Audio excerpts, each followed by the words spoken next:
In this video, I will show you the easy way to dual boot Arch Linux with Windows 11 using the all-new ArchInstall script. Now, this method makes it very easy to install Arch Linux alongside Windows 11 on the same drive, and is one of the safest ways to set up a dual boot on any computer without risking data loss.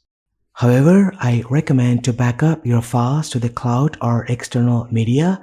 At the end of this video, I will also show you how to safely remove Arch Linux from the dual boot. Now be sure to watch the video until the end to avoid any confusion. Now check the description below for valuable information, timestamps, and download links.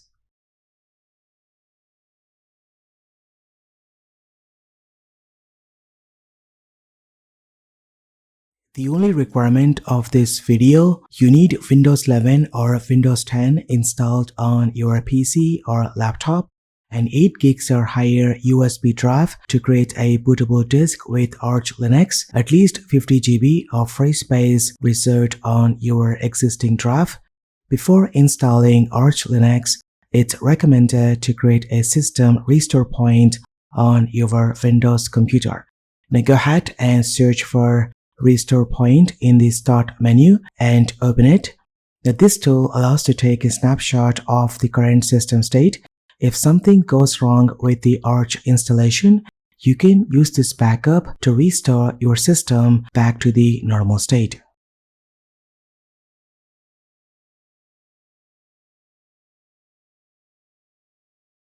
If you're using Windows 11 Professional, disable BitLocker encryption before proceeding. The BitLocker can interfere with Linux installations. For Windows 11 home users, this feature is disabled by default.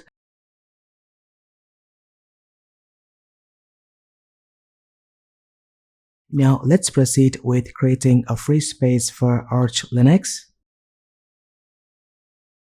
Right-click on the desktop and open Terminal. Then type diskmg empty to access the disk manager, which displays all drives connected to your PC. In my case, you can see that one drive is connected. The drive 0 has 3 partitions. The first one is the UEFI partition, where the Windows boot manager is present. The second one is the main Windows, and the last one is the recovery partition. I'm going to choose the C drive to shrink the free space for Arch. In your case, it might be D, E, or F, whatever. Just choose any partition and right-click on it. Now choose Shrink Volume and allocate a minimum of 40 GB or more for Arch. You can type the value in megabytes. In my case, I'm going to allocate 200,000 megabytes. Then click on Shrink. Now this will create an allocated free space. And that's it, we have done creating a free space for Arch Linux.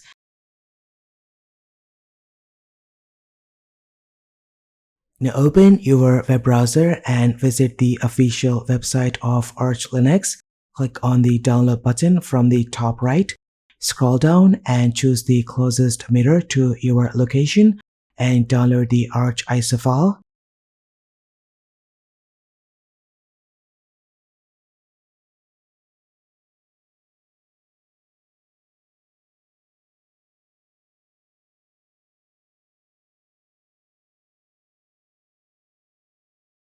Next, download Rufus from the official website. Once both files are downloaded, save them somewhere on your computer for easy navigation.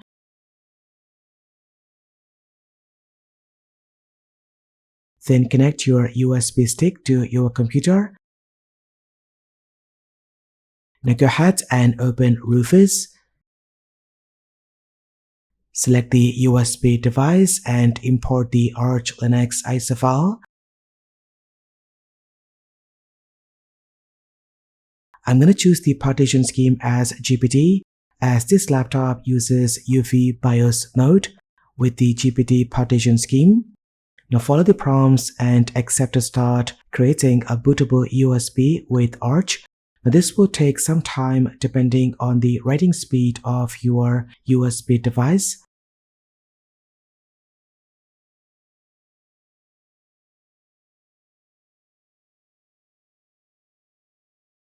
Once it's done, it's time to boot the system into BIOS. You can reboot the PC and boot into BIOS using the keyboard shortcut based on your motherboard. Now, mostly it could be F2, F9, F10 or the escape key.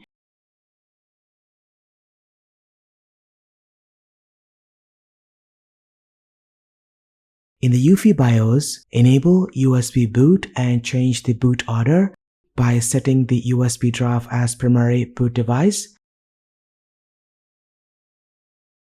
Then disable secure boot. Once it's done, save the changes. Now your system will boot into the Arch from the USB drive. If it fails to boot, use the boot menu to load Arch install media.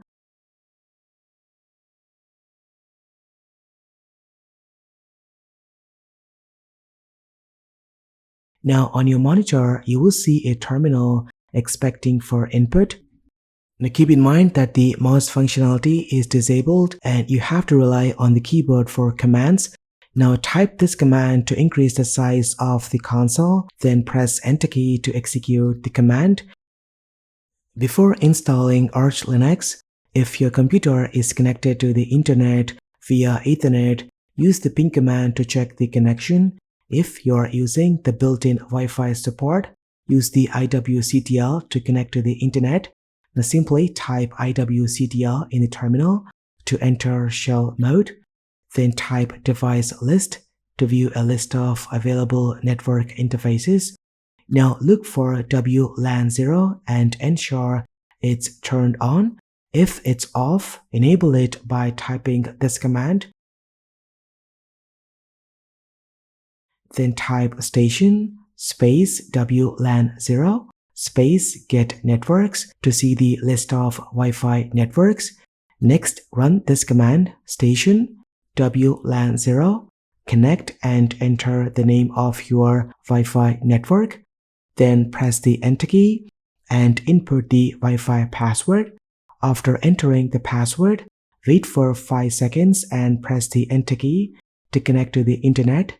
You might not see any output. If the connection was successful, then you can exit the IWD mode. And that's it, you have successfully connected to the internet. Now run the ping command to ensure you are receiving the packets. Now type this command to synchronize the package databases.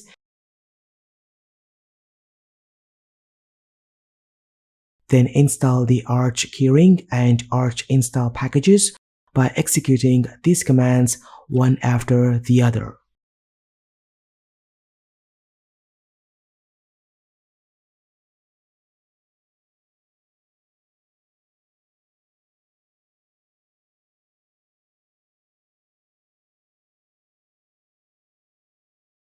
Now type lsblk to list out all drives connected to the PC. In this case, you can see the two main drives.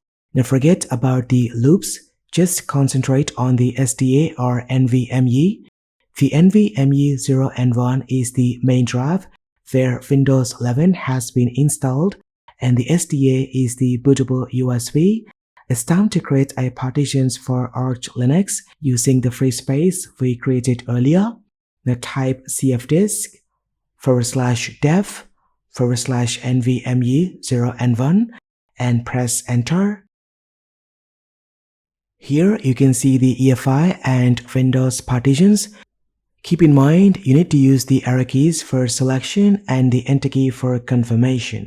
Now scroll to the free space. For Arch Linux, we need to create two main partitions, UEFI and root. Now select the free space and press Enter to create a first partition with a size of 1 gig and press the Enter key to create it. Now select the new partition using the arrow keys and select type and choose UEFI System. Then select the free space again and create a root partition of 20 GB or higher. In my case, I'm going to use the remaining free space and press the Enter key to create it. The type is going to be Linux file system, and that's it. Now we have done creating the partitions for Arch Linux. Just remember these two disk identifiers. Now write the changes to alter the disk. Once it's done, quit from the CF disk. Now if you type lsblk, you can see all the newly created partitions, the NVMe0N1 P5 for EFI and P6 for root. We need to format these partitions one by one. Now first, format the Arch EFI partition, which in my case is NVMe0N1 P5 by typing this command. Then format the root partition, which in my case is NVMe0N1 P6 by typing this command. Now let's go ahead and mount the partitions. First, we need to mount the root partition, which in my case is NVMe0N1 P6 to the MNT. Then create a directory inside the MNT and name it as boot. Now mount the EFI partition to this directory.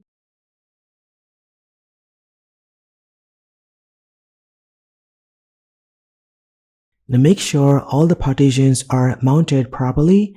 You can verify it by typing lsblk. Now it's time to install the Arch Linux to the root partition, which is mounted to /MNT. So let's invoke the ArchInstall script to automate everything for us.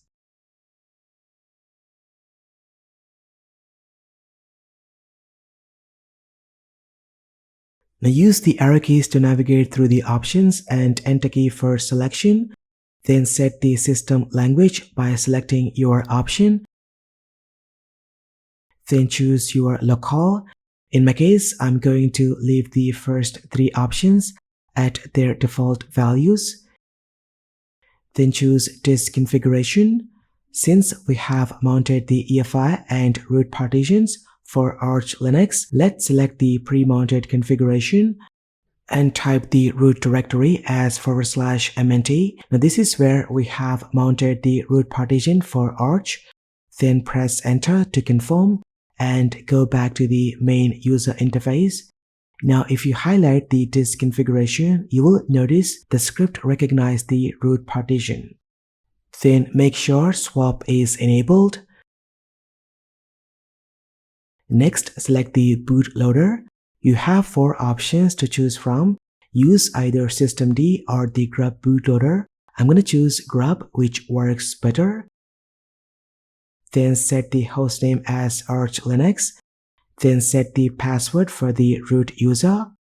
Then create a new user account and add this user to the sudoers list for elevated privileges. Now scroll down and choose to confirm and exit.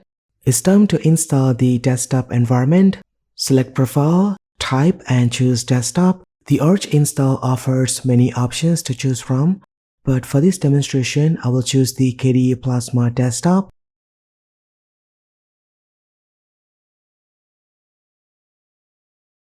Next, select the graphic drivers that you want to install. If you have Intel iGPU, choose Intel Open Source and choose AMD if you have AMD GPU. If you have the latest NVIDIA RTX graphics card, choose proprietary drivers, otherwise use the default Navu driver. If you're unsure what driver to be installed, choose All Open Source.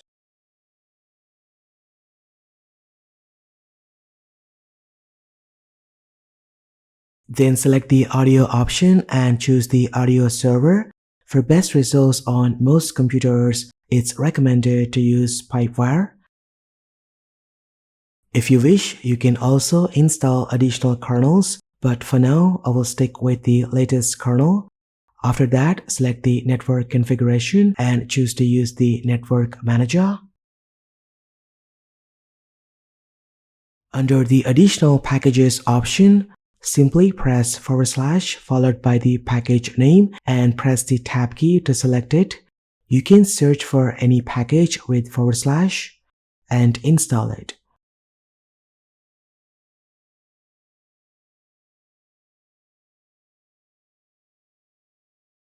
Then select your time zone to set the right time on your system. Now go ahead and check all the options and haven't left anything blank.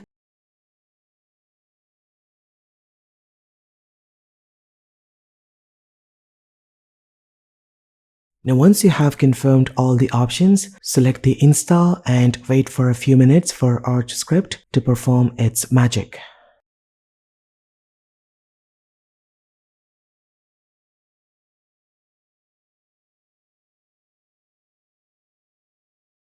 Once it's done, you will see the prompt to perform post-installation steps. Select this option to enter the chroot environment and start customizing your new Arch installation.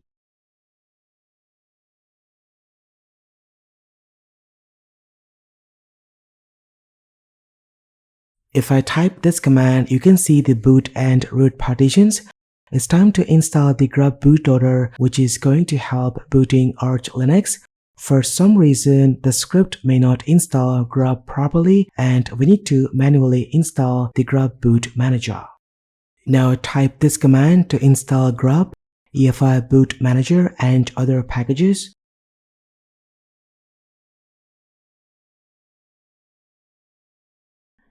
Then type lsblk. We are going to install the Grub into the boot partition. Now type the command exactly as you see here.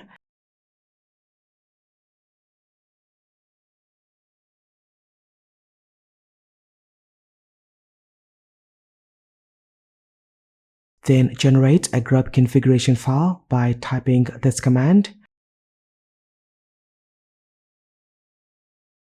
And that's it. Now the Grub bootloader has been installed. It's time to install some GUI applications like Firefox, VLC, LibreOffice, and most essential packages.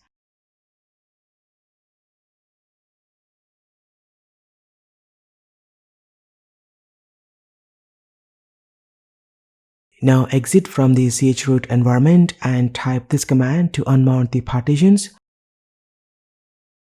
Now once it's done, shut down the system by typing this command and eject the pen drive. And that's it. Now we have successfully installed Arch Linux and dual booted with Windows 11. Now turn on your computer and you can see the Grub boot menu. Now from here, you can boot into Arch for now and Windows 11 is not showing. We're gonna fix that issue in a moment. If you don't see the Grub boot manager and your system boots directly into Windows 11, just restart your computer. While it's restarting, press the BIOS key to enter the BIOS settings. In the BIOS, look for the boot options and select the OS boot manager under the UEFI section. Then set Grub as the default boot manager. Once you have made the changes, reboot your system. Now you should see the Grub boot menu. Now let's boot into Arch Linux. You can choose X11 or VLAN session from the login manager.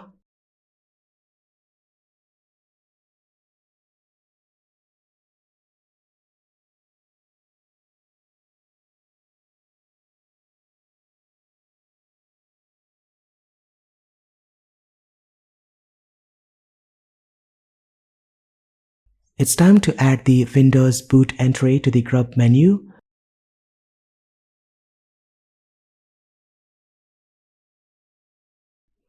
Just go ahead and type this command to edit the Grub configuration file.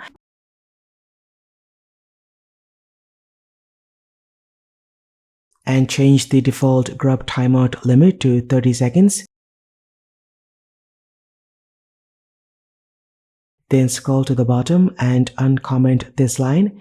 If you don't set the OS prober value to false, then Grub cannot look for the Windows boot manager and won't add it to the Grub menu. Once it's done, save the changes by pressing Ctrl+O and press enter. Then exit with Ctrl+X. Then inside the terminal, type this command to install OS prober. Now run this command to update Grub.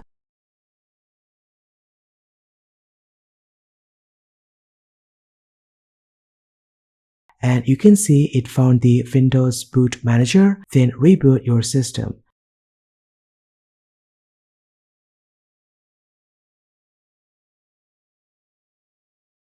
Now you can use the Grub menu to boot into Arch or Windows 11.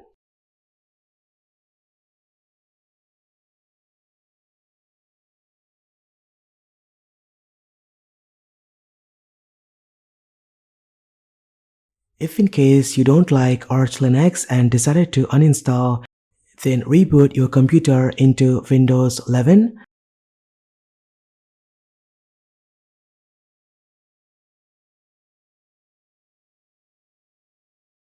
Once you are inside Windows 11, open the search bar and type diskmgmt and open Disk Management Tool.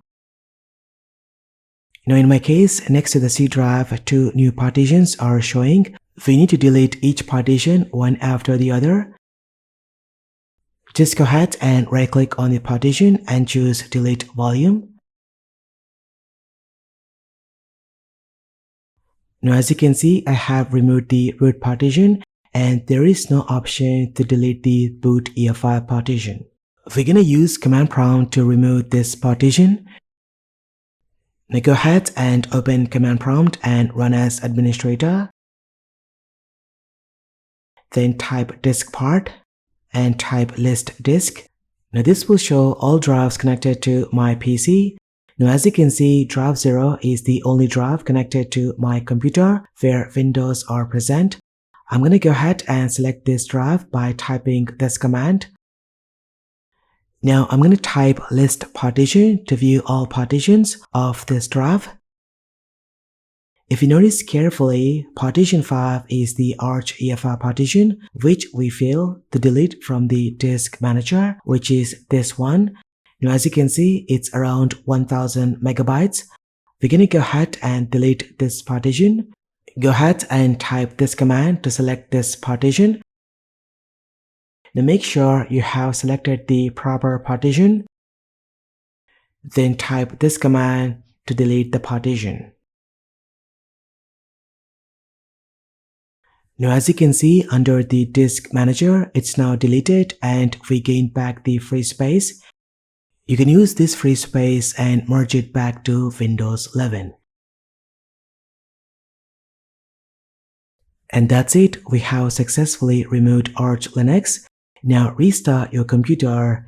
It should boot your system into Windows 11 directly and you won't face any issues. This is how you properly set up a do boot on your Windows 11 computer with Arch Linux using the ArchInstall script. And that's pretty much it. What do you guys think about this? Let me know in the comments section down below. Thank you so much for watching. This has been KSK Ryle. I will see you in the next one.